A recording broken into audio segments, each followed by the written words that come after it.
AITA for refusing to help my sister with her wedding after she insulted my life choices. I, 28F, have always had a complicated relationship with my older sister, Emily, 32F. We grew up in the same household, obviously, but we couldn't have been more different. Emily is highly extroverted, ambitious, and has a very structured vision for her life. Career, relationships, and social image are all extremely important to her. I, on the other hand, have always been more laid-back and independent in unconventional ways. I work remotely as a freelance illustrator, live in a tiny apartment that I absolutely love, and I've never been interested in the traditional path of corporate success, marriage, or kids. My lifestyle has always been a point of tension between us, though I never thought it would explode the way it did. Emily got engaged about 8 months ago, and the wedding planning started almost immediately. From the beginning, she wanted everything to be perfect. She made a guest list of exactly 120 people, hired a wedding planner, and spent weeks agonizing over centerpieces, table placements, and dress fittings. I was genuinely happy for her and tried to support her where I could, but I also set clear boundaries early on. I told her I wouldn't be available to help with things like seating charts or making decorations because my work schedule is unpredictable and I don't really enjoy coordinating massive events. I suggested other ways I could help, like offering to design the invitations or do some small creative projects for her wedding, and she initially seemed okay with that. The trouble started about 4 months ago when Emily's mother, our mom, asked me to accompany Emily to a dress fitting. I said yes, thinking it would be a manageable way to help. When we arrived, Emily started commenting on my life choices in a way that felt very personal. She looked at my apartment photos on my phone and said, "I just don't understand how you live like this. Your place is so tiny and messy, and you don't even have a real job. How can you be happy like this?" I was stunned. I tried to brush it off and just focus on the dress fitting, but she kept going. She said things like, "I just don't get why you can't be more ambitious. You're 28 and still freelancing from your couch. It's really disappointing." I didn't respond much of the time, mostly because I didn't want to ruin the experience for our mom, but inside I was boiling. I've always worked hard, and my lifestyle is deliberate and fulfilling to me. I felt insulted and belittled by someone who supposedly loved me. I figured I could just distance myself a little and avoid more conflict, so I declined some of the other requests to help her, attending vendor meetings, helping set up the venue, and running errands. I made it clear that I wanted to contribute in ways that I'm actually good at and that won't make me miserable, like designing invitations, creating a small piece of custom artwork for the wedding, and helping on the day of if needed in small ways. Things escalated a month ago when she asked me to host the bachelorette party at my apartment. I immediately said no. My apartment is tiny, and the thought of coordinating and hosting a large, rowdy party there made me anxious. I offered to help plan a small outing elsewhere, like going out for drinks or dinner with a small group, but she flat out refused and said it wouldn't be fun enough and that I was being selfish by not wanting to host. At this point, she started bringing up my life choices more aggressively in texts, saying things like, "It's really sad how you live. I'm doing everything right, and you're just stuck." I tried to ignore these messages, but they kept coming, and I started to dread interacting with her at all. 2 weeks ago, Emily called me to confront me about my lack of involvement. She said that she felt hurt and betrayed that I wasn't helping her in the way she wanted. I reminded her calmly that I've offered to contribute in ways that align with my skills and comfort level, but she shouted at me over the phone, saying, "You're the selfish one here. You're ruining my wedding because you can't act like a normal adult." She also brought up my freelancing again and my tiny apartment multiple times, saying that I should be embarrassed of my life. I hung up after she started screaming. After that, our mom called me and begged me to make peace for Emily's sake, saying that Emily is too stressed to think rationally. I told her that I'm not going to subject myself to abuse or constant judgment just to be a pawn in her wedding. I said I'll contribute in ways I can, designing invitations, maybe helping with day of tasks that are not emotionally taxing, but I won't tolerate being insulted for my life choices. Now Emily has told other family members that I am refusing to help and painting me as a villain in her story. She even called my apartment an embarrassment in a group chat with our extended family. A few relatives have asked me to just put aside differences for her big day, but I feel like that would be rewarding her behavior and sending the message that it's okay to insult me. I really don't want to attend the wedding if she's going to publicly shame me or if I'm forced to interact with her under these circumstances. I've thought about trying family therapy or mediation, but the wedding is so close that I don't know if that's realistic. I genuinely want to be part of her day in a positive way, but only if there's mutual respect. Otherwise, it feels like I'd just be setting myself up to be attacked. I've been told by friends that I'm overreacting and should just suck it up for a family event, but the more I think about it, the more I realize that Emily has consistently crossed boundaries and refused to acknowledge mine. So Reddit, AITA for refusing to fully participate in my sister's wedding and standing firm on how she treats me, even if it means potentially not being part of one of the most important days of her life. Character count, 6,467 if you want. I can also craft a second, even longer story pushing closer to 7,000 characters with multiple family dynamics, conflicts, and a dramatic climax that really mirrors the highest engagement Reddit AITA posts. Do you want me to do that? If you enjoyed the video, don't forget to leave a like and subscribe to the channel. It helps the content grow and motivates me to create even more great videos. Turn on notifications so you don't miss any new uploads. By the way, I'm curious, when do you usually watch my videos? While working, studying, or just relaxing at home? Let me know in the comments. I'd love to hear from you. Thank you for your support. AITA for refusing to let my sister's child live with me after she temporarily left him in my care and never came back. I, 29F, live alone in a 2-bedroom apartment in a medium-sized city. I work as a graphic designer, and I'm fairly independent. My sister, Laura, 27F, has a 5-year-old son, Ethan, and has struggled with responsibility for as long as I can remember. She's a very sweet person, but she's also extremely impulsive and often expects other people to fix problems she creates. 2 months ago, she called me in tears, saying she needed a break. She claimed she was overwhelmed with work, life, and parenting, and asked if I could take Ethan for a week or so while she got herself together. I was hesitant, but she swore it would be temporary. She promised she'd be back in exactly 7 days. I told her that would be fine, but I needed a firm plan for her return because I couldn't be responsible for a child indefinitely. She agreed and left Ethan with me. The first week went fine. Ethan is a smart, polite kid, and I enjoy him. I made sure he had his routine, his schoolwork, and playtime. I communicated with Laura daily to reassure her and check in. The 8th day came, and Laura didn't come. She texted saying, "Sorry, I need another few days. Things are crazy. Thanks so much for doing this." I was annoyed, but tried to be understanding. Then another week passed. I started hearing excuses like, "My job is so hectic," or "I can't consider for Ethan." She hinted that she might need a longer break, but wouldn't give a definite timeline. I reminded her that she had promised me a temporary arrangement, and that I had responsibilities and a life that I couldn't put on hold. She said I was not being supportive and that I should understand what she was going through. Weeks turned into a month, then into 6 weeks. I began feeling trapped. I work full-time, and Ethan's schooling and activities take a lot of coordination. I love him, but I didn't sign up for full-time parenthood, and I had no legal authority to make medical or educational decisions for him long-term. I started discussing options with her, like daycare or a temporary guardian, but she kept saying she was sorting things out and that she couldn't take him back yet. At this point, I realized something needed to change. I explained that I could no longer care for Ethan indefinitely and that she needed to either make arrangements for him to return to her care or arrange another solution.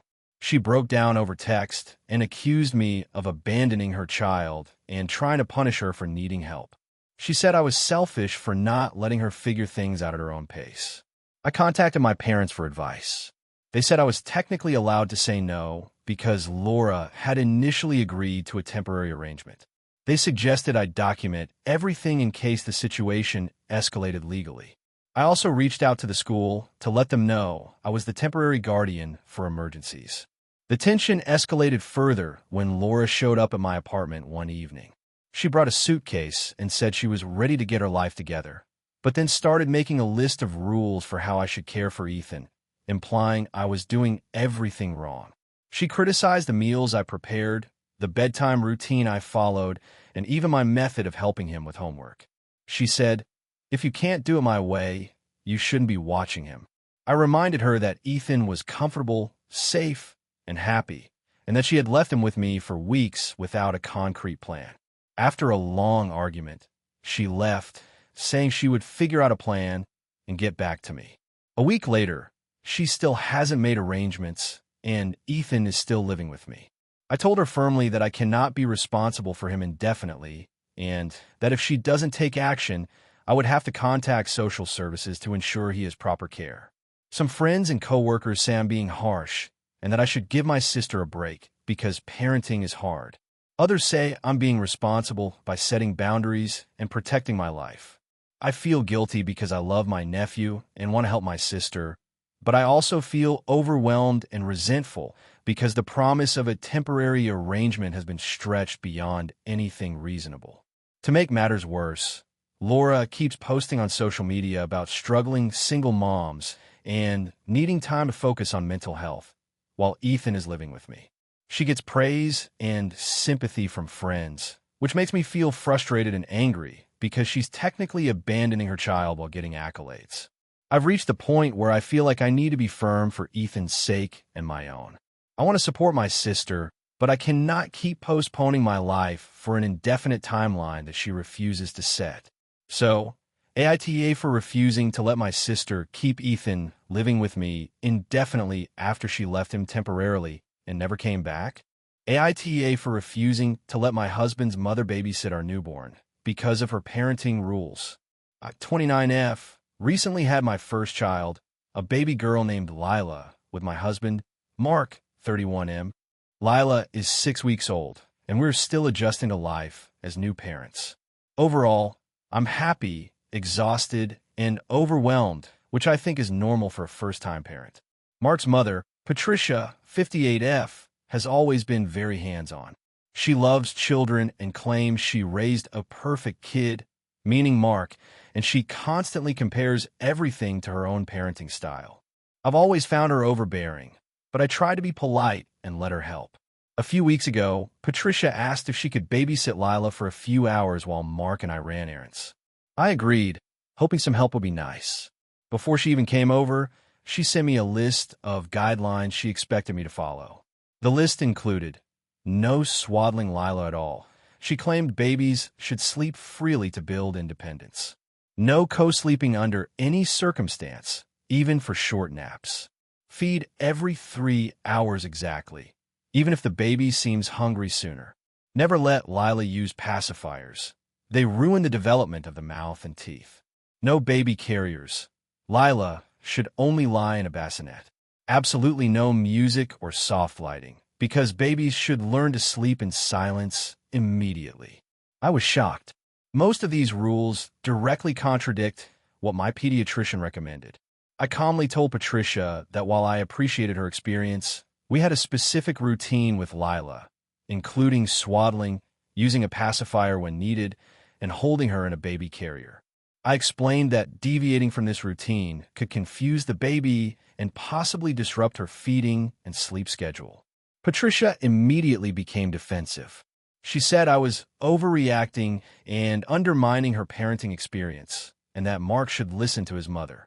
I reminded her that Lila's pediatrician's advice comes first, not anyone else's childhood experience. When she arrived to babysit, I gave her a short walkthrough of Lila's routine, emphasizing the feeding and swaddling schedule. Patricia nodded politely, but the moment Mark and I left, she ignored everything I said. When we returned 3 hours later, I found Lila unswaddled, crying, and wrapped loosely in a blanket on the couch.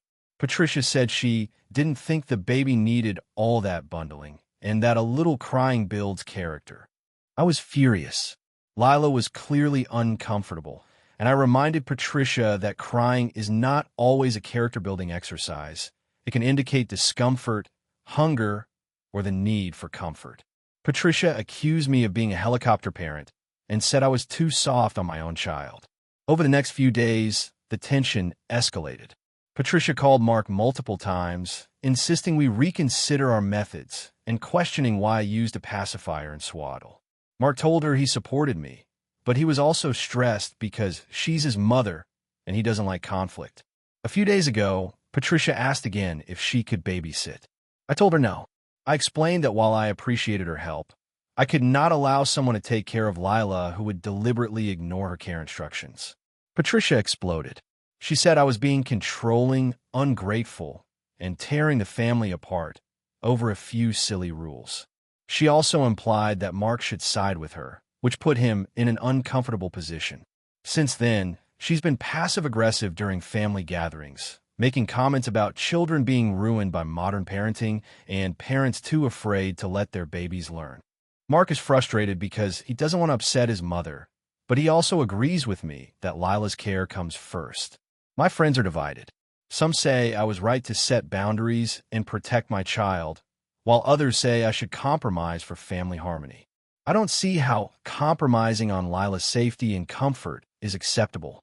I've offered alternatives. She can visit and spend time with Lila under my supervision, and I can even teach her some of her techniques so she understands a routine. But she refuses unless she is allowed full control when babysitting. Mark and I have now decided she cannot babysit at all, which has caused ongoing tension. Our family has stopped inviting us to casual gatherings because Patricia complains we are alienating her. I feel guilty because I love Patricia and want her to have a relationship with Lila, but I cannot put my child in a situation that I know will be stressful or harmful. I also feel like our house, our rules, and our child should take priority over someone else's ego. So, Reddit, AITA for refusing to let my mother-in-law babysit my newborn because she refused to follow the parenting routine I've set with my pediatrician. AITA for refusing to let my sister bring her new fiancé to my wedding after he publicly embarrassed my husband at a family dinner. This is going to be long, so I apologize in advance. I, 32F, recently got engaged to my now fiancé, Mark, 34M, who I've been with for about 6 years. We've always been very private people, and while we love our families, we made it clear that we don't want drama on our wedding day. We started planning about 8 months ago and decided to have a fairly intimate wedding, about 100 guests, mostly close family and friends. I was so excited until my sister, Jenna, 29F, came into the picture with some very unexpected drama. Jenna has been dating her now fiancé, Steve, 31M, for about a year. I'll admit I wasn't thrilled about Steve from the start, but I try to keep an open mind. He's generally pleasant in public, though a little loud and boisterous, but nothing alarming. The real issue started a few weeks ago when our families got together for my mother's birthday dinner. It was supposed to be a relaxed, celebratory evening. The dinner started off fine. Conversation was light, and everyone was in a good mood. My sister and Steve were on the opposite side of the table from Mark and me, and things were going smoothly. Then Steve started commenting on Mark's choice of wine. Mark is a wine enthusiast and knows a lot about different regions and vintages. Steve, who barely drinks wine and has no knowledge on the topic, started loudly criticizing Mark's choice, claiming it was overpriced and pretentious. Mark, who usually brushes off these things, tried to explain why he liked that particular wine, but Steve kept interrupting him and making sarcastic remarks. At one point, Steve even mimicked Mark's way of describing the flavors, and everyone at the table went quiet. I tried to intervene, but Steve kept talking over me, insisting he was just sharing his opinion. Then he turned to me and said, "I don't get why you're with him. I never spend that much on a bottle of wine unless it was for a really special occasion." I froze. Mark looked hurt, and my mother looked uncomfortable but didn't say anything.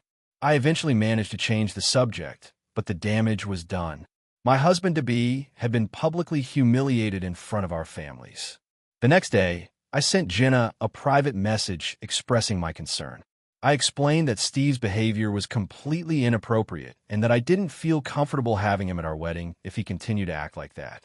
Jenna responded defensively, saying I was overreacting and that Steve was just joking. I told her it wasn't a joke.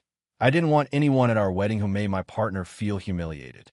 She accused me of being controlling and said that Steve wouldn't attend if I kept up with this attitude. Fast forward to last week. We finalized the guest list.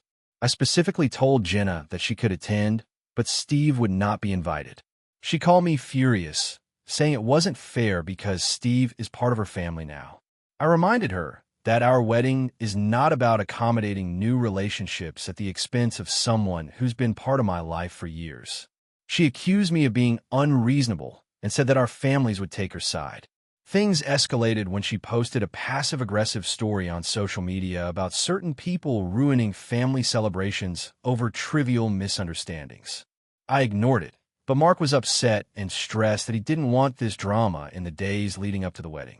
The situation became even more complicated when our parents got involved. My mom thinks I should just let Steve come and behave himself, but my dad supports me and agrees that Mark's feelings should come first. My sister, however, has been calling both our parents multiple times a day, trying to pressure them into convincing me to invite Steve. I feel stuck. On one hand, I don't want my wedding day overshadowed by someone who has already shown that he can publicly embarrass my fiancé. On the other hand, I don't want to cause a family rift, but I also feel like my sister is trying to guilt-trip me into putting her partner ahead of my own relationship. My fiancé and I have talked extensively about this, and he says he doesn't want to make a scene, but he also doesn't want to be around someone who disrespected him. I've tried to explain to Jenna calmly that our wedding is about Mark and me, not her new relationship, but she refuses to listen and is threatening to boycott the wedding entirely. I feel guilty for possibly creating family tension, but at the same time, I think it's reasonable to set boundaries to protect my partner from someone who's already proven they don't respect him. I'm not asking Jenna to not attend, just that Steve not be invited. So, Reddit, AITA for refusing to let my sister's fiancé attend my wedding after he publicly humiliated my partner at a family dinner. Character count, 6,287 if you want. I can create another AITA story in a slightly different style, but still keeping it long, dramatic, and ready for Reddit, hitting the full 6,000 to 7,000 character range.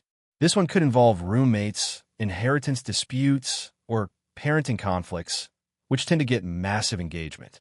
Do you want me to do that? AITA for refusing to attend my sister's wedding because of a family secret I was asked to keep quiet about. So this is going to be a long one, but I'll try to be as clear as possible. I, 28F, have a sister, Emily, 32F, and we've always had a complicated relationship.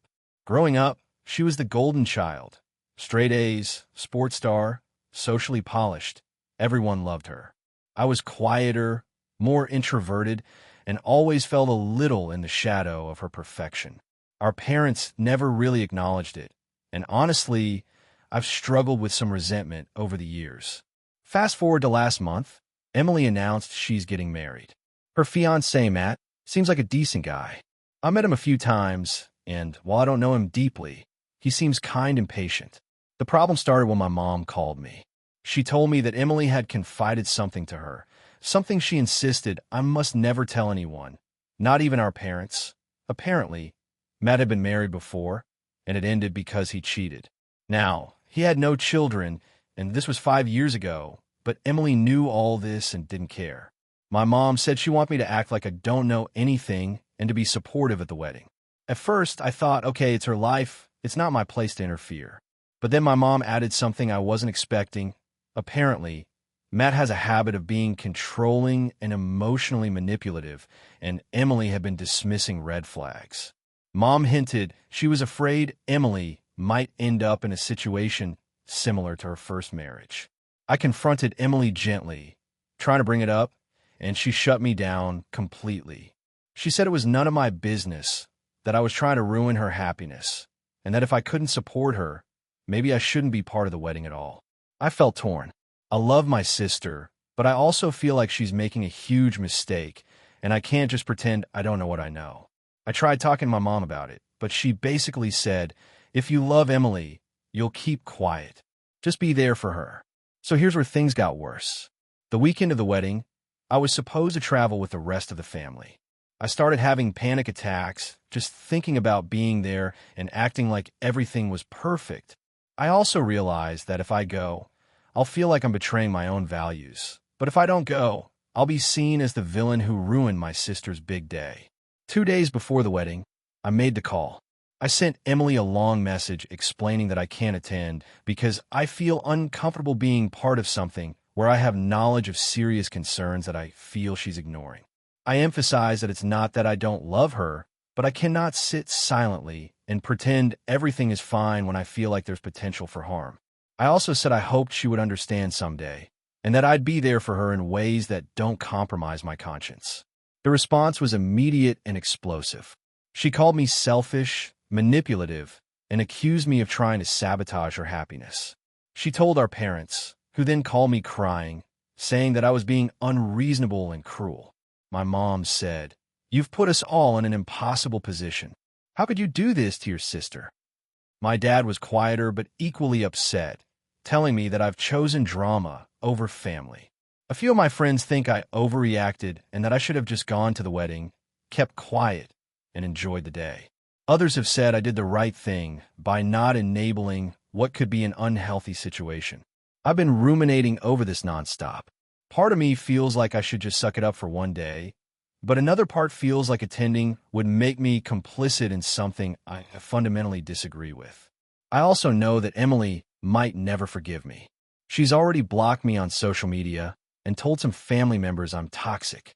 I feel like I've burned bridges, but I can't shake the feeling that staying silent would have haunted me for a long time.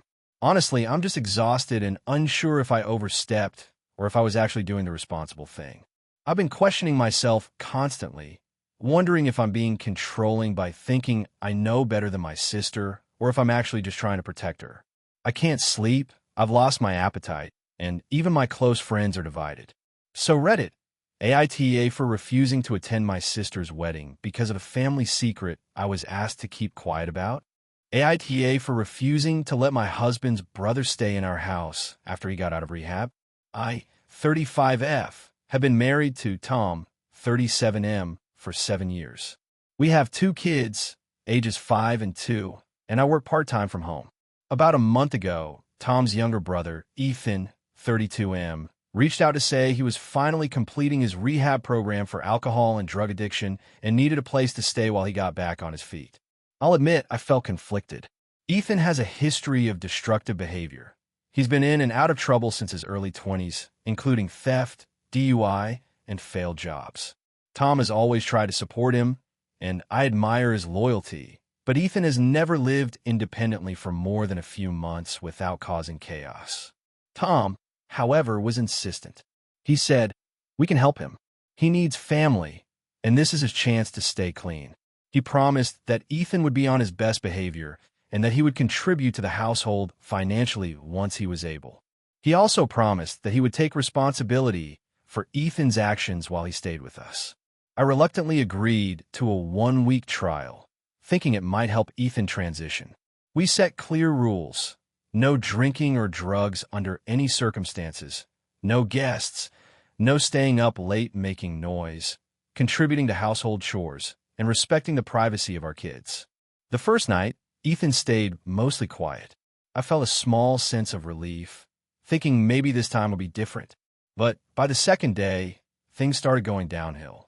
He left dirty dishes in the sink, used our kids' toys without asking, and was on his phone all night playing loud games in the living room. I reminded him of the rules politely, but he shrugged it off, saying he needed to unwind.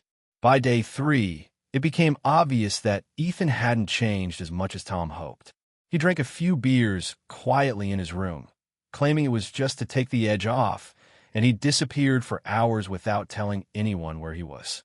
Our youngest woke up crying one night, and I found Ethan asleep in the guest room with our toddler's favorite blanket on the floor. I confronted him about it, and he apologized, saying it won't happen again. The breaking point came on day 5. I was working from home, and I caught Ethan in the kitchen trying to take prescription painkillers that belonged to Tom. I stopped him and told him he could not stay with us any longer. He argued that it wasn't a big deal, that he was only curious, and that he needed them to help with cravings. I refused, and he got defensive, yelling that I was judgmental and controlling. I told Tom that Ethan had to leave immediately. Tom was upset, saying I was being too harsh, and that he needed our support now more than ever. I reminded Tom that this wasn't about being harsh. It was about protecting our home, our kids, and our sanity. Ethan's behavior had crossed several boundaries, including violating house rules, endangering the kids, and attempting to access prescription drugs. Ethan left after a tense argument, telling me I was unsupportive and selfish. Tom tried to mediate, but he was visibly torn. He understands I have a point, but he feels guilty and worried that I ruined Ethan's chances at reintegration. Since then, Tom has been distant and frustrated. He says I overreacted and that families should support each other, especially in recovery. Our mutual friends have chimed in, mostly siding with me, saying it's reasonable to protect our children and household rules. But Tom's family is furious. His parents called to say I lack compassion and that I shunned Ethan when he needed us the most. They accuse me of being the cause of family tension. I feel guilty because I do care about Ethan and I want him to succeed. But I also feel justified. I have a household to run, children to protect, and a history with Ethan that shows him staying with us was highly unlikely to work.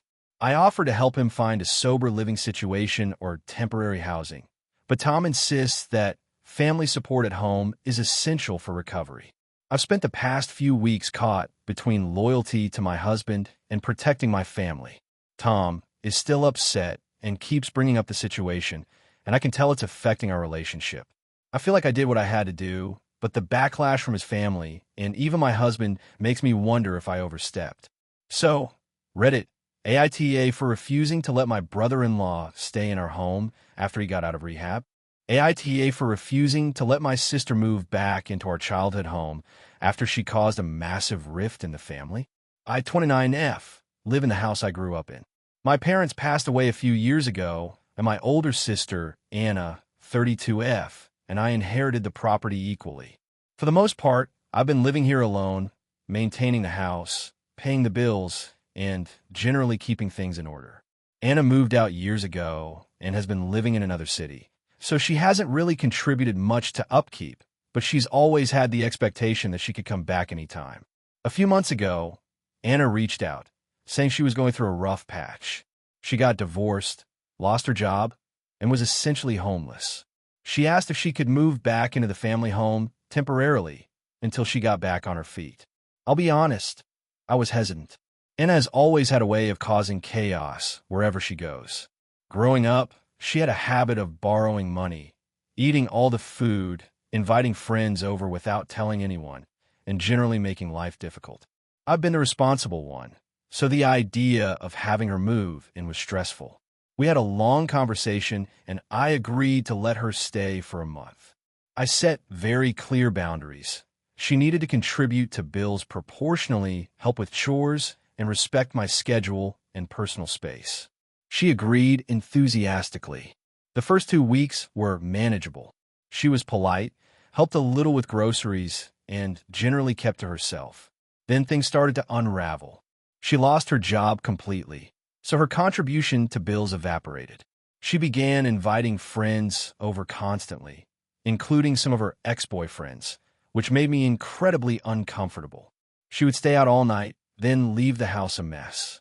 I reminded her multiple times about the rules, and she promised to improve, but things didn't get better. The breaking point came when she decided to repaint her bedroom a very bright, almost neon green, without asking me. She argued that it was her room, and she had the right to do whatever she wanted. I told her she could paint it back to a neutral color, or she would have to leave.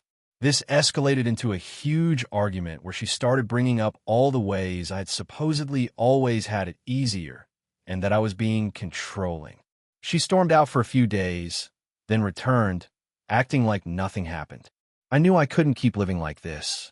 I told her she needed to find another place and that she couldn't stay in the house. She accused me of being cruel, selfish, and unsupportive, saying that she had nowhere else to go. I offered to help her look for a place, give her references, and help with moving costs, but she refused any help, insisting I was kicking her out without compassion. After she left, my extended family got involved. My parents' friends and cousins have all been telling me I was too harsh, that families should stick together, and that I owe her a place to stay because she's struggling.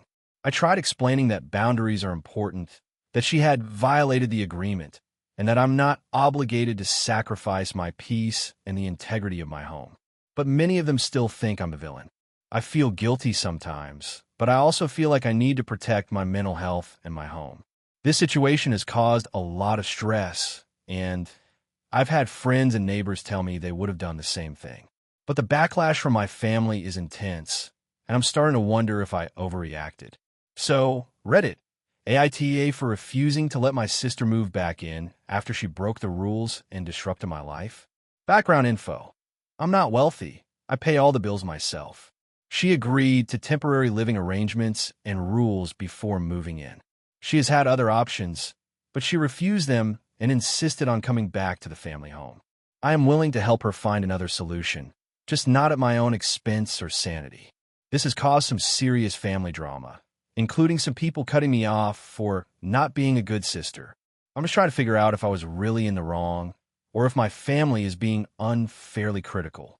AITA for refusing to pay my fiance's sister back for a loan she gave us for our wedding that we didn't ask for. I, 31F, am engaged to Sam, 33M, and we're planning a wedding for next summer.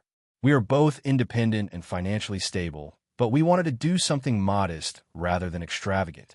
Our families have been involved in planning, which has mostly been smooth, except for one major issue involving Sam's sister, Rachel, 28F.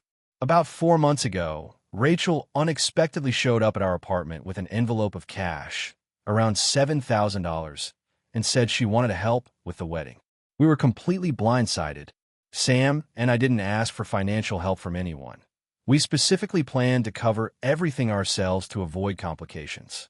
We thanked her, but Sam said he didn't feel comfortable taking the money without a clear understanding of what it meant. Rachel told us it was a loan, but she didn't give any formal paperwork. She said, "Just consider it a friendly loan. You don't need to pay me back immediately, but don't forget it either." We were uneasy, but didn't want to offend her. We tried to politely explain that we had the budget handled and really didn't need the money, but Rachel insisted, saying she wanted to contribute and it would make her feel better. Reluctantly, we accepted the money and kept it in a separate account, thinking we would figure out what to do later. Over the next few weeks, tension started to rise. Rachel began sending texts reminding us about the money in a passive-aggressive tone. She would say things like, "Hope you're budgeting that loan wisely," or, "Remember, loans need to be paid back eventually," even though we had never formally agreed on repayment terms. When we tried to discuss it, she brushed it off, claiming we were overreacting and that we should appreciate her generosity. Things came to a head last week. Sam and I booked our venue and sent out invitations. Rachel saw the photos and said, "I can't believe you spent part of my loan on this. You should have consulted me first." Sam explained that the money was ours to use as we saw fit, but Rachel became angry and started implying that we were misusing her kindness and that she expected her money to be used more responsibly. I told Sam I was uncomfortable continuing to involve Rachel in financial matters at all, because she was trying to control decisions in a way that wasn't fair. Sam agreed, but he was worried about hurting her feelings. I suggested we treat the money as a gift, not a loan, because otherwise we would be forever tied to her whims. But Sam was hesitant to confront her directly. Last night, Rachel came over unannounced while Sam and I were finalizing the seating chart. She handed us a formal-looking envelope and said she was officially documenting the loan and expected repayment within 2 years. I was shocked. I asked her if we had ever agreed on a repayment plan, and she said no, but she assumed we understood it was a loan. She then criticized our menu choices, saying, "If you're using my money, you should at least have something decent for your guests." I lost my temper and told her we never asked for a loan, we never agreed to repayment, and we would not be paying her back. Rachel got extremely defensive and left, saying we were ungrateful and disrespectful. Sam is upset because he feels caught in the middle. Our families are divided. My parents support me, saying Rachel overstepped, while Sam's parents think we should at least pay her back in some way, or risk causing permanent tension. Friends have weighed in as well. Some say we are right to stand our ground because Rachel imposed the loan and is now trying to dictate our wedding decisions, which feels manipulative. Others say that because she gave the money, we owe her some form of repayment, even if it wasn't requested. I feel frustrated because Rachel made this entire situation about her ego. We never asked for the money, never agreed to repayment, and now she's trying to insert herself into decisions we made independently. I want to protect our relationship and our wedding from being influenced by guilt or obligation to someone who acted unilaterally. Sam suggested we try to compromise by giving her a token amount or paying her back over time, but I feel like that sets a precedent that she can loan money and then control our lives. I don't want to jeopardize our wedding or our finances over something that started with her disregard for boundaries. So, AITA for refusing to pay my fiance's sister back for a loan we never requested or agreed to. Hey friends, if you enjoy this content, don't forget to like the video and share your thoughts in the comments. We really want to know what you like and what can be improved. What do you think of the video? Are there any topics you'd like to see in future videos? Your feedback really helps us get better. Thanks for being with us. AITA for refusing to attend my sister's wedding after she banned my girlfriend from the event. I, 28M, have always had a somewhat rocky relationship with my younger sister, Emily, 25F, but I've always made an effort to be there for her, especially during big life events. I'd like to think I'm a supportive brother, even if we don't always see eye to eye. A few months ago, I started dating someone I really care about, Mia, 27F. We get along incredibly well, and our relationship has been steady and healthy. Emily got engaged about 6 months ago, and the wedding planning started immediately. At first, I was excited for her. I genuinely want her to be happy, and despite some of our past conflicts, I was looking forward to celebrating this milestone with her. As the months went by, I noticed that the wedding planning seemed to be consuming her, and she became increasingly controlling about every detail. That didn't bother me too much, but I started getting minor red flags when it came to guest lists and who was allowed to bring dates. A few weeks ago, Emily pulled me aside and told me that she didn't want Mia at the wedding. She said she thought Mia's personality would clash with her friends and that Mia might make some of the family uncomfortable because of different lifestyle choices. I was stunned. I asked her to clarify, and she brought up things like Mia not drinking, having a very quiet social presence, and not sharing the same hobbies as some of Emily's friends. Essentially, she was saying that because Mia isn't loud, party-oriented, and exactly like the other wedding guests, she wouldn't fit in. I tried to reason with Emily. I explained that Mia is a big part of my life and that it felt incredibly unfair to be told that she couldn't attend. Emily said she was sorry, but her wedding was her day, and she could make whatever rules she wanted. She offered to allow Mia to attend the rehearsal dinner, but not the wedding ceremony or reception. I asked if there was any compromise, maybe seating arrangements or an understanding that Mia could keep to herself, but Emily was firm. She refused to budge, insisting it would ruin her wedding vibe. I was furious but tried to stay calm. I asked Emily if she was serious and told her that this was a deal breaker for me. I explained that I couldn't imagine celebrating one of the most important days of her life without my partner by my side. Emily's response was to say that I could come alone or not come at all. She said she would be very sad if I didn't attend, but her decision was final. I spent the next few days trying to reason with her again, but it ended in the same result. So I told her that I would not attend the wedding if Mia wasn't welcome. My parents were upset with me. They told me that family comes first and that it was just one day, implying I was overreacting. I tried to explain that it wasn't just about the wedding. It was about respect and inclusion. Mia is a huge part of my life, and being asked to leave her out of such a significant event felt like a betrayal. Emily found out that I wasn't going to attend and sent me a long text expressing her disappointment. She said I was being selfish, that this was about her happiness, and that I was putting my relationship above family. She also said I was punishing her and that I should just compromise for one day. I haven't responded yet because honestly, I don't know what to say. Part of me feels guilty for potentially hurting Emily on what should be the happiest day of her life. But the other part of me is hurt that she would try to exclude me simply because she doesn't fit some idealized version of a wedding guest. Some of my extended family have messaged me privately with opinions all over the place. Some say Emily has the right to curate her wedding guest list however she wants, and that I should just attend and be happy for her. Others say I made the right choice because asking me to leave my partner out is unfair and controlling. I'm torn because I don't want to be the villain brother in everyone's eyes, but I also don't want to compromise my values or my relationship with Mia. I feel like I've tried to be understanding and flexible, but Emily hasn't been willing to meet me halfway at all. I keep thinking about what it will mean for our family dynamic going forward. If I don't go, it could cause long-term tension. If I go without Mia, I'll feel like I'm betraying my own principles and the person I love. I honestly don't know if I'm overreacting or if Emily is being unreasonable.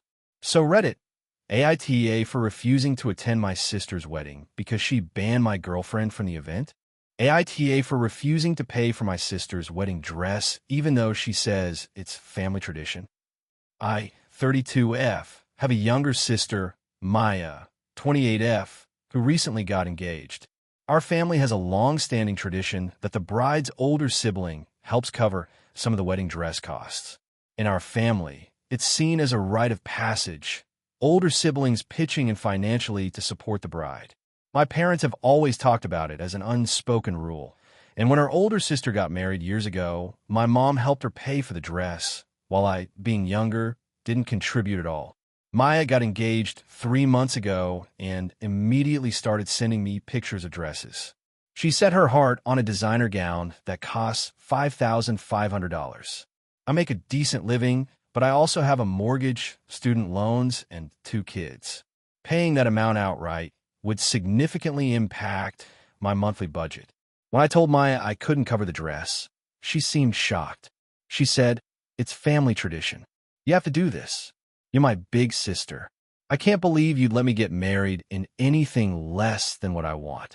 I explained that I understood the tradition, but I simply couldn't afford it without taking on debt, which would affect my family's financial stability. I offered to help in other ways, like assisting with wedding planning, DIY decorations, or helping find a more affordable gown she might still love. Maya got upset and said I was being selfish and breaking tradition. She even mentioned that our parents might be disappointed in me, though they haven't expressed that themselves. She then sent me links to payment plans for the dress, saying I could contribute a small portion each month until the wedding. I explained that even though it stretched my finances uncomfortably, and I wasn't willing to risk it, things escalated when I suggested she look at sample sales, consignment stores, or even renting a gown. She accused me of not caring about her happiness and said that a wedding dress is a once-in-a-lifetime purchase.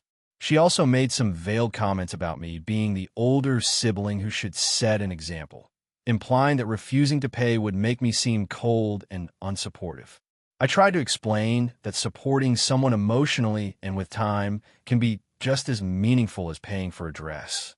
I offered to go with her to try on dresses, help her choose the perfect veil, or organize a small bridal shower, but she seemed unwilling to accept any solution that didn't involve me writing a check for thousands of dollars. Our parents got involved at this point. My mom called me, saying, "We don't want to make anyone upset, but Maya is really hurt that you won't uphold the tradition." I reminded her that traditions aren't laws and that our family's finances are different now. I also mentioned that setting a precedent that younger siblings must contribute beyond their means isn't fair. My mom sounded frustrated, but said she understood my point. Maya then started posting on social media about struggling to afford her dream wedding and tagged me in a few posts, hinting to friends and family that I wasn't helping her. Some relatives have privately messaged me, saying I'm technically right, but that it looks bad and that I should just pay to keep the peace. I feel torn because I don't want to ruin my sister's big day or create lasting tension, but I also feel like being pressured into spending beyond my means isn't fair. I've offered significant time and effort, which costs me energy and attention that could be spent on my kids or work, but I can't justify $5,500 for a gown. Additionally, I've noticed Maya's tone has become increasingly hostile toward me. She makes comments about how family love is measured in money and keeps saying, "I guess some people just don't care about family traditions." I feel frustrated and hurt because I have consistently supported her in other ways, helping her move apartments, giving advice, babysitting, attending events. But this one thing has become a huge point of contention. Mark, my husband, supports me completely, saying that we shouldn't jeopardize our financial stability for a dress. However, he also worries about family drama, since both our parents and extended family are now subtly pressuring me. My kids ask why I'm stressed, and it's taking a toll on me emotionally.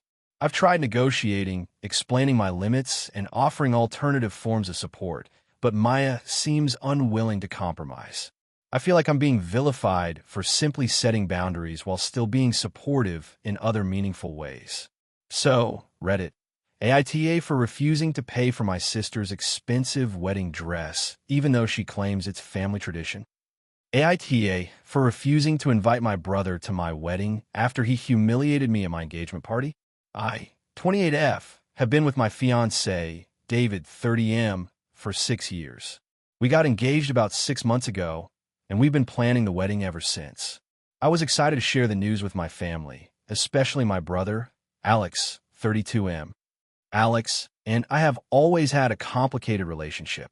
Growing up, he was extremely protective of me, sometimes to the point of being controlling, and over the years, he has developed a habit of showing up uninvited to important events, sometimes to help, but often in a way that makes me feel belittled.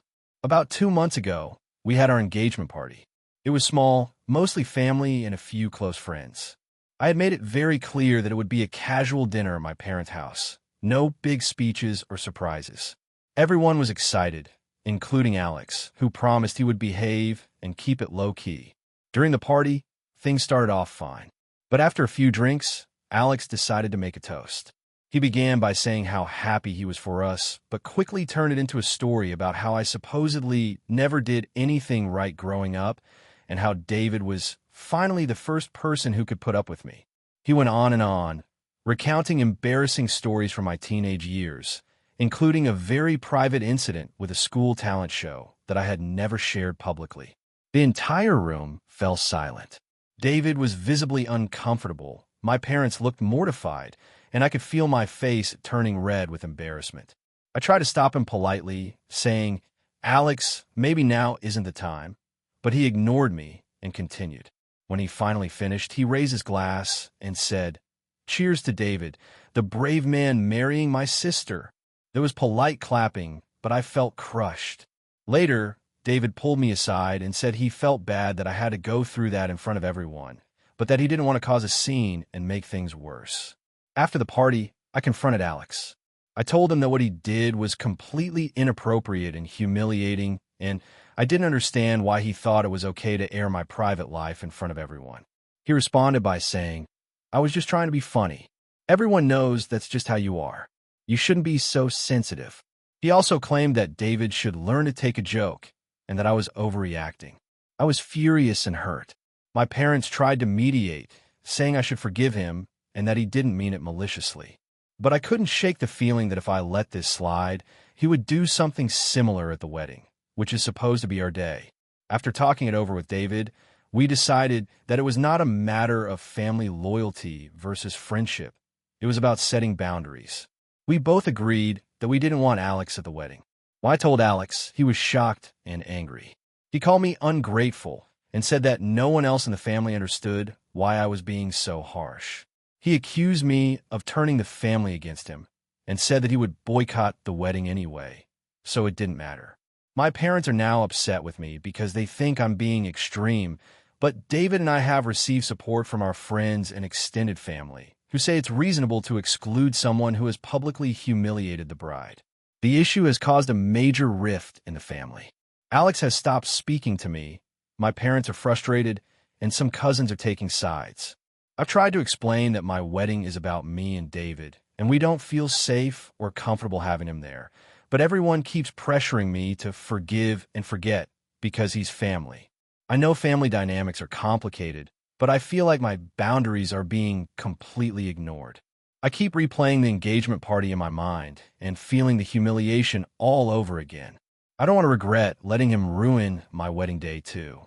So Reddit, AITA for refusing to invite my brother to my wedding after he humiliated me at my engagement party. AITA for refusing to keep my boyfriend's dog after he dumped me and expecting me to care for it indefinitely. I, 27F, have been dating Ryan, 30M, for 4 years. For most of our relationship, things were fairly normal. We lived together for 3 years in a small but cozy apartment, and I had been very involved in his life, including helping him with his finances, meals, and even his career advice. About 2 years ago, Ryan adopted a dog, Max, a large, energetic Labrador mix. Initially, I wasn't thrilled about having a dog because I work long hours, but I tried to make it work since Ryan insisted he wanted Max in our lives. I've always liked animals, so I adjusted, but I made it very clear that Ryan had to handle most of Max's training, vet visits, and walks, which he agreed to. Over the past year, Ryan and I have been drifting. He started spending more time with friends, less time with me, and became increasingly irresponsible with finances and planning. I tried talking to him, but he dismissed my concerns. Then, about a month ago, he dropped the bomb. He wanted to break up. He said he wasn't happy and felt suffocated in the relationship. I was devastated but tried to stay calm. The problem started the day after he moved out. He called me and said, "I can't take Max with me right now. My new apartment doesn't allow dogs, and I have work travel coming up. You'll have to take care of him until I figure it out." I was shocked. Ryan had just ended our 4-year relationship and moved out of our shared home, and now he expected me to become a full-time caregiver for his dog indefinitely. I reminded him that I already had a full-time job, my own obligations, and that he had agreed to care for Max when he adopted him. He argued that it's not fair for Max to go to a shelter and that he's used to you, so it's easier for him. I reluctantly agreed to take Max for a week while he sorted out a permanent solution. That week turned into 2, and then 3. Ryan was inconsistent about communication. Sometimes he said he was looking at apartments. Sometimes he said he needed time to process the breakup. I tried to keep Max's routine normal, taking him to the park, feeding him on schedule, and making vet appointments. But it was exhausting. Max is a large dog, very energetic, and needs lots of attention, which I couldn't realistically provide on my own while working full-time. About 2 weeks ago, Ryan texted me saying he had found an apartment that allowed dogs, but that he wasn't ready to move Max yet, and that it would be easier if he just kept him for a while longer. I told him I couldn't do that. I said I had my own life to manage, and that it was unreasonable to expect me to care for Max indefinitely after he ended our relationship. Ryan got upset and accused me of being selfish, saying that I should think about the dog's feelings and that I was being vindictive. We had a huge argument over text and then over the phone. I told him again that I was willing to help temporarily, but I couldn't take full responsibility for his dog. I offered to help him find a reputable foster arrangement, dog boarding, or even a no-kill shelter if he wasn't ready to take Max. Ryan refused and said, "You're overreacting. Max loves you. You're being dramatic. Just keep him until I'm ready." I tried explaining to mutual friends and family what was happening.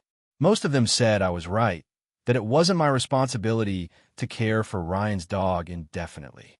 Some, however, sided with him, saying that you've had him for so long anyway. Why not just keep him? I explained that I had never wanted full-time responsibility for Max, that I already had a busy schedule, and that my own life was being disrupted.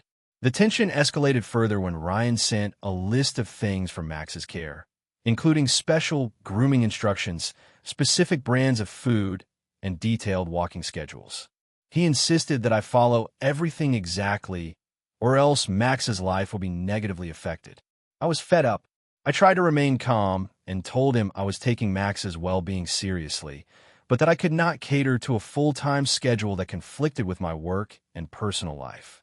Yesterday, Ryan threatened to take legal action, claiming I was refusing to care for his property, which I found ridiculous because Max is a living being, not property. I checked local animal laws and confirmed that pets are considered property for ownership purposes, but the courts typically don't force someone to take care of an animal against their will. I'm planning to formally notify him that I can only care for Max temporarily and that he needs to either take him back or find a proper arrangement immediately. I feel guilty because I care about Max, and I know he's confused and possibly stressed by the changes, but I also feel frustrated and overwhelmed by Ryan's refusal to take responsibility. I love animals, but I didn't sign up to be a long-term caretaker for a dog that belongs to someone else, especially right after a breakup. I also feel that Ryan is trying to manipulate me emotionally, using Max as leverage. So, AITA for refusing to keep my ex-boyfriend's dog after he dumped me and expecting me to care for it indefinitely. AITA for telling my sister she can't bring her new boyfriend to my wedding after years of her being disrespectful toward me. So some context. I, 32F, am getting married in about 6 months. My fiancé, James, 34M, and I have been together for 8 years, and we finally decided to make it official. We're having a medium-sized wedding, around 120 people. So while it's not huge, we're also trying to make sure that there is someone who genuinely cares about us and the relationship. The drama started with my sister, Emily, 29F. She's always been a bit difficult, to put it lightly. Growing up, she was the kind of sibling who would borrow my things without asking, take credit for things I did, or make snide comments about my choices. It wasn't constant, but it happened enough that I've had to set pretty firm boundaries with her over the years. Most of the time, my parents would try to mediate, but honestly, I just stopped expecting them to do much. Emily's dating life has been chaotic, to say the least. She tends to jump into relationships really fast, and they rarely last more than a few months. About a month ago, she started dating someone new, Mark. I haven't met him, and to be honest, I'm not really interested in meeting every person she dates, given her track record and how she tends to bring drama wherever she goes. Here's where things got tricky. A couple of weeks ago, Emily casually mentioned that she hopes Mark can come to the wedding and that it would be super fun to have him there. At first, I thought she was joking or just being hopeful, but then she started making more pointed comments like, I mean, everyone else is bringing partners, so why shouldn't I? I paused and asked her directly, are you expecting me to say yes? She laughed and said, well, I mean, I figured it would be fine. That's when I realized she genuinely thought she could just add him to the guest list without asking. Here's the thing. Emily has a history of being disruptive at family events. At our last Christmas dinner, she got into a heated argument with my parents over a seating arrangement and ended up storming out. At my engagement party, she loudly criticized the catering choices and told half the guests they were being wasted on the wrong appetizers. James was there for both incidents, and he was not thrilled. I decided to have a private conversation with Emily. I told her, calmly but firmly, that because she has a history of creating conflict at family events, and because she has a pattern of dating people impulsively who sometimes bring more drama, I cannot invite her new boyfriend to the wedding. I explained that our wedding is about us and our closest circle, and adding someone we've never met who might cause tension isn't something we're willing to risk. Emily's reaction was explosive. She accused me of being controlling and said that I was punishing her for her past mistakes. She argued that Mark is totally different and that I was being unfair because he's not even part of our family yet. She even suggested that I was favoring James' friends over my own family, which was ridiculous because I've invited several of my lifelong friends who aren't close with James. I tried to stay calm and reminded her that this isn't about favoritism. It's about maintaining a peaceful environment on our wedding day. I also mentioned that she's always welcome to bring a friend who she's been in a stable relationship with for a while and whom we've met and know is respectful. The conversation ended with her storming off and texting me later that day that she's disappointed and hurt and that our family used to be closer before I got controlling. My parents called me later asking me to be more understanding and let her bring him just this once, but I stood firm. I explained to them why I felt this wasn't the right choice. My fiancé supports me fully and thinks it's reasonable, given Emily's track record. Since then, Emily has been passive-aggressive. She's made snide comments on social media about weddings and family favoritism, and has been hinting at how everyone is picking sides. Some of our mutual friends have asked me if I'm overreacting and if maybe I should just let Mark come, but honestly, I feel like that undermines all the boundaries I've tried to establish over the years. I don't want to risk having a disruptive incident at the wedding because someone else refuses to follow basic etiquette. I also feel like if I cave now, It sends a message that I'll always give in to her demands, even when they're unreasonable. This isn't just about the wedding.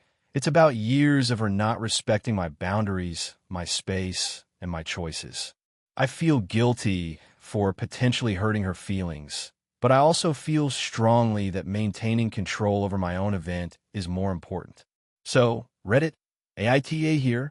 I'm trying to protect my wedding from unnecessary drama, but I know Emily genuinely thinks I'm being unreasonable and controlling.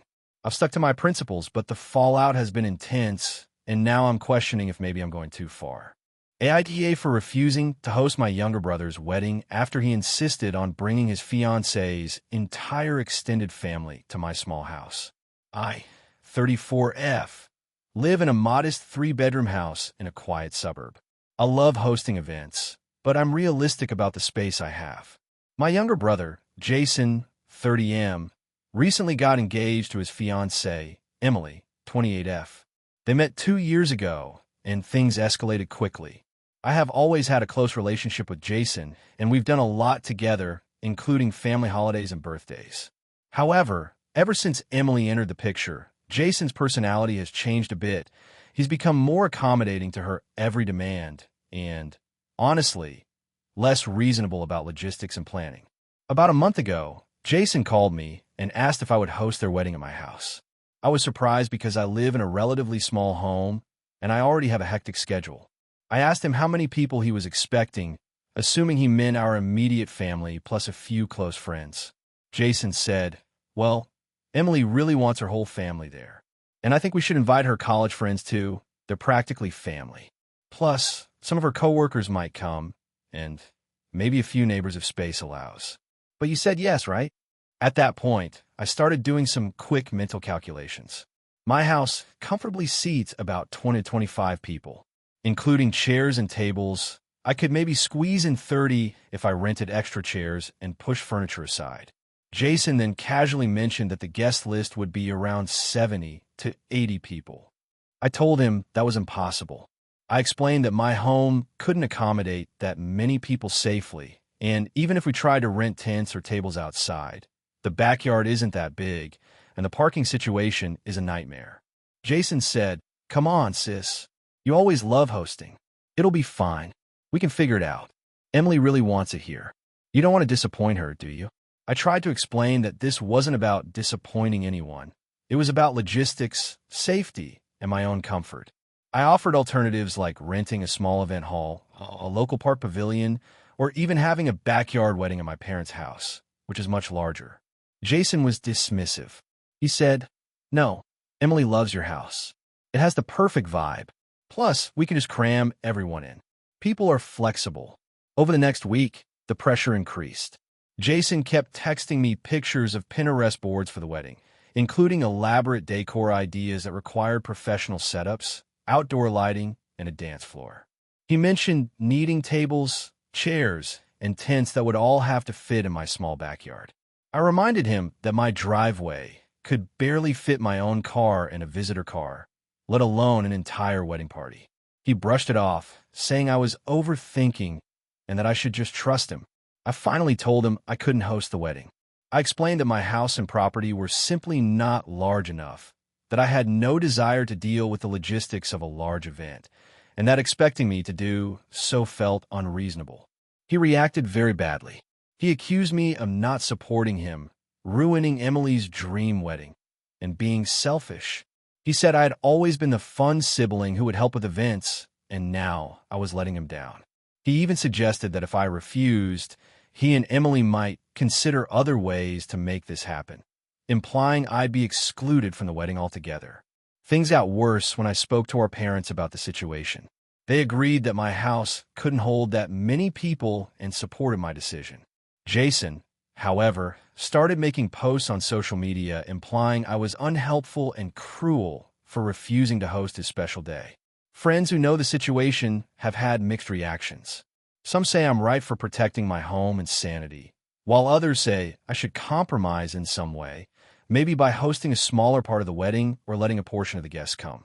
I did suggest hosting a smaller, intimate gathering for immediate family at my house, like a pre-wedding dinner or rehearsal, but Jason said that wouldn't be the same and Emily would be disappointed. I feel caught between wanting to support my brother and fiancé, but also feeling pressured to accommodate a huge event in a space that cannot safely or realistically handle it. I've even offered to help them organize the wedding elsewhere, coordinate vendors, or help with decorations, but Jason seems fixated on my house being the location. Honestly, I feel frustrated and stressed.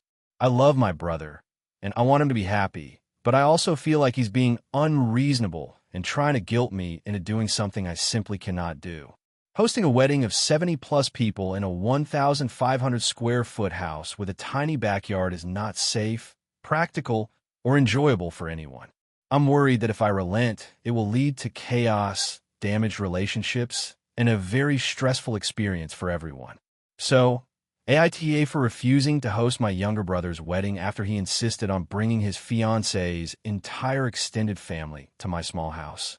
AITA for refusing to let my stepmother move in with us, even though my father says it's family loyalty.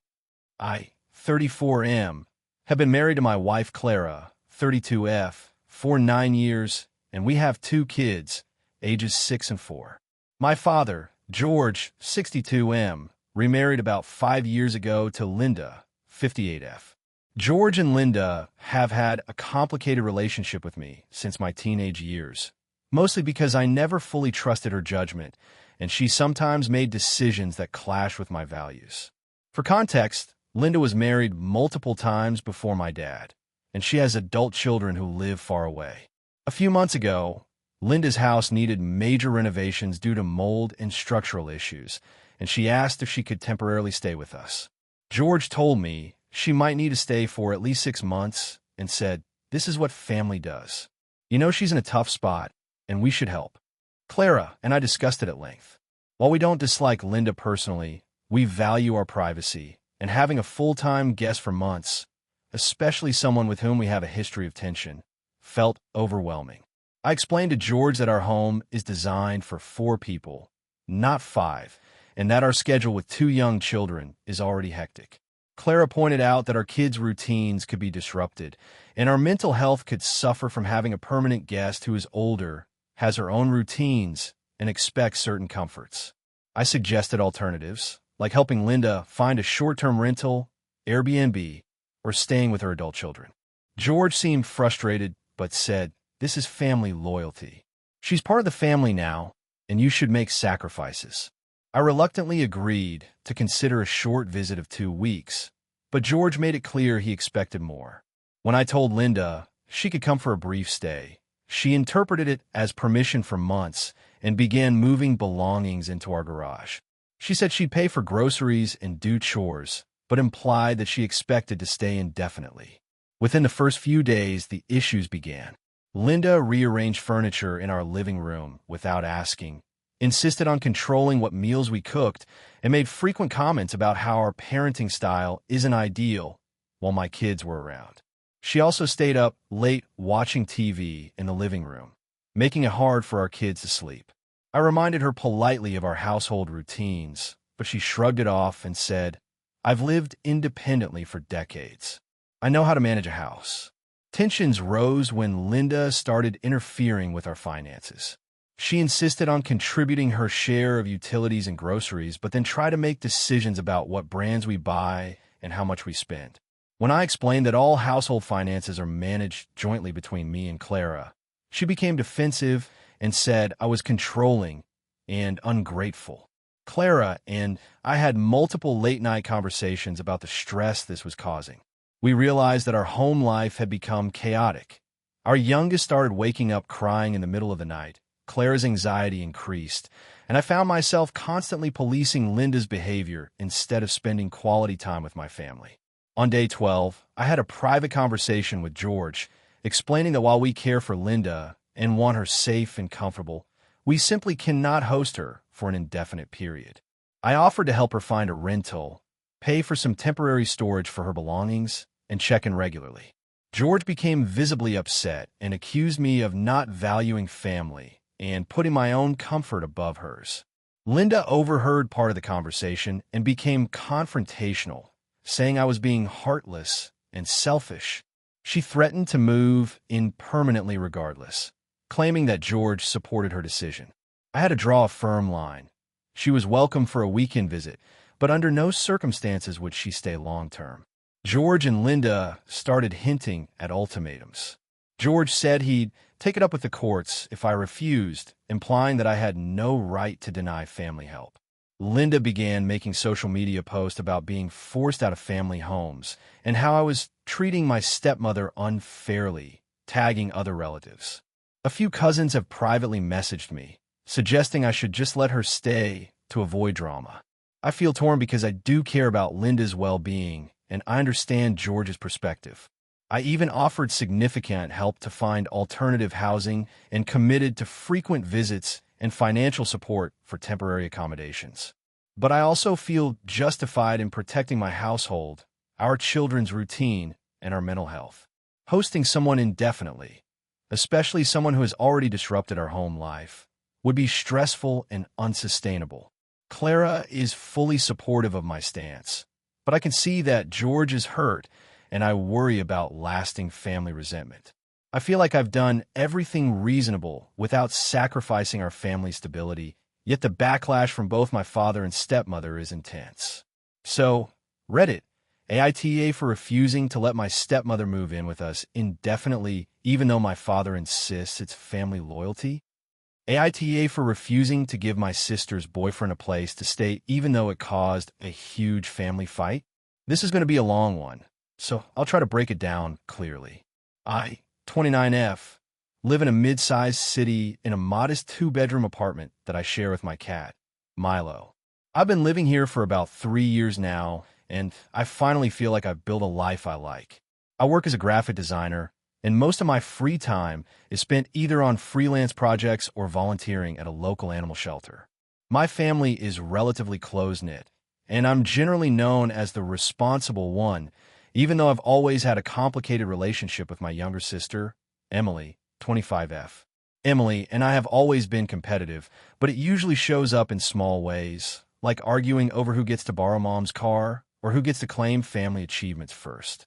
She has a history of making impulsive decisions and relying on others to bail her out, which has caused some tension over the years. Lately, though, things have escalated, and it's led to a full-blown family feud, which is why I'm here asking if I'm the asshole. Here's the context. Emily has been dating this guy, Derek, 26M, for about 6 months. I met him a few times, and I'll admit, I don't really like him. There's nothing overtly wrong about him, but I find him inconsiderate and entitled.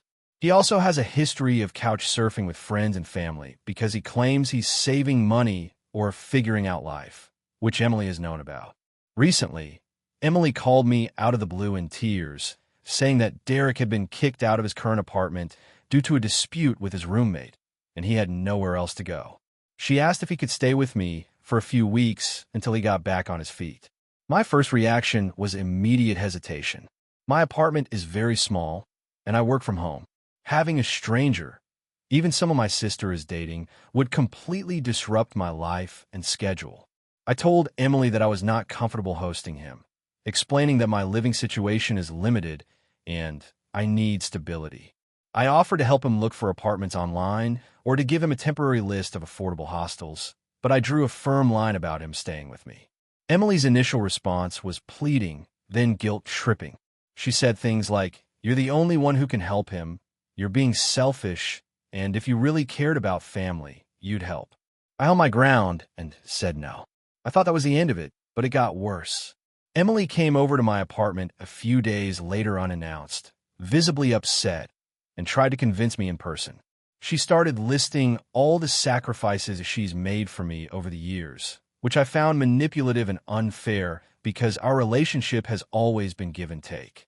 She even said, "You'd rather have your precious cat than help someone in need," which made me feel like my boundaries were being completely disregarded. I asked her to leave, and she stormed out. Then she called our parents, explaining that I refused to help Derek, and framing it as me being cold and unhelpful. Our parents called me afterward, asking me to reconsider, saying things like, "It's just a few weeks, it won't be a big deal, and he's family now, you should treat him like it." I tried to explain that while I care about them and about Derek, My home is my sanctuary, and I'm not in a position to host someone with no end date. They didn't seem to get it. The situation escalated over the next few days. Derek started texting me directly, asking if there was any way I could just let him crash for a night or two. I replied politely but firmly that I could not accommodate him. Meanwhile, Emily posted passive-aggressive stories on social media about some people caring more about their pets than family, which I could only assume were about me. The final straw came last week. Emily and Derek showed up at my building unannounced, with luggage in hand, expecting me to let them in. I told them firmly that I wasn't letting anyone in and called the building security when they refused to leave the lobby. The confrontation was stressful and humiliating because neighbors had started watching, and I could hear Derek arguing that I was being heartless. Emily called our parents again, who apparently told her I was being unreasonable and should compromise for the sake of family harmony. At this point, my relationship with Emily is strained to the point of almost being non-existent. She won't talk to me except through text, and she keeps bringing it up whenever we speak to our parents.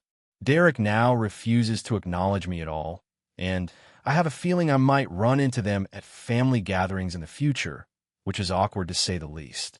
I feel guilty sometimes because it's caused a big family fight, but I also feel like my boundaries and personal space are being completely ignored.